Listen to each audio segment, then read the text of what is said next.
Ratusan mahasiswa STEN Melabuh melakukan unjuk rasa di depan kampus dengan membakar ban bekas yang berada di kawasan Kampa, Jalan Pahlawan, Aceh Barat.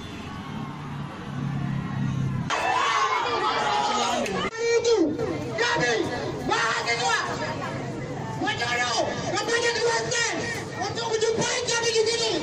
Keluar dan menjumpai kami. Aksi mahasiswa untuk mendesak kepada aparat penegak hukum agar mengusut tuntas indikasi jual beli jabatan yang terjadi di jajaran Kementerian Agama Republik Indonesia.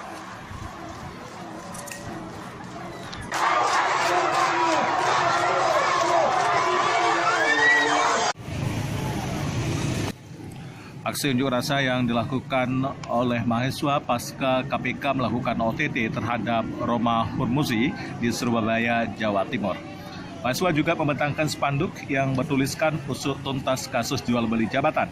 Yang dituding mahasiswa, kampus STEN juga salah satunya yang terjadi jual beli jabatan.